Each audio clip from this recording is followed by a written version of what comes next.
33-ші есеп. Егер КЛ-дың ұзындығы тең 2,5 LM-нің ұзындығына және 1,5 LM-нің ұзындығы MN-нің ұзындығына тең болса, онда N нүктесінің координатасын табыңыз дейді. Біз былай жазып алайық. КЛ-дың ұзындығы дегеніміз ол L-дың координатасынан K-нің координатасын азайтамыз.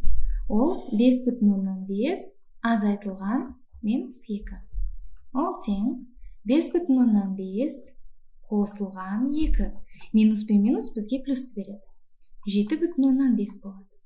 Демек, КЛ-дың ұзындығы 7,5-ке тең. Ал осы 7,5 ол 2,5 көбейтілген LM-нің ұзындығына тең. Ендеше біз осы жерден LM-нің ұзындығын таба аламыз.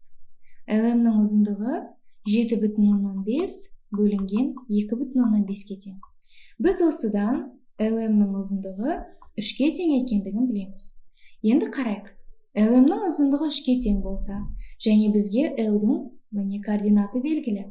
Ал LM-нің ұзындығын табу үшін біз M-нің координатынан L-дың координатын азайтамыз ғой. Демек, 3 тең M-нің координаты қанша екен біз білмейміз, бірақ одан азайтамыз 5,5-ті.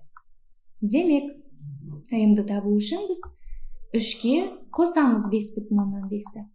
Осыдан 8,5 шығады.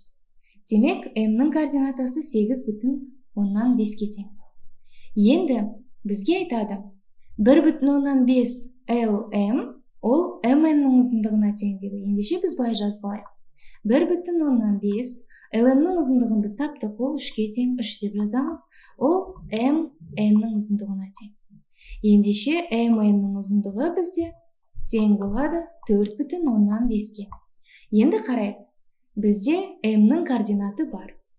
Және MN-нің ұзындығы бар. Бізге N-нің координатын табу керек. Ендеше MN-нің координаты дегеніміз ол міне мынау нүктені азайтамыз деген сөз. Демек, N-нің координатын білмейміз, бірақ одан M-нің координатын азайтсақ, ал біз оны білеміз, ол 8,5-ке тең. Ол 4,5-ке тең болады. Ендеше N-нің координатын табу үшін біз 4,5-ке қосамыз 8,5-ті. Осыдан N тең 13 болып шығады. Демек, N-нің координаты 13-ке тең. Сонда нұсқалардың ішіндегі дұрысы Б нұсқасы.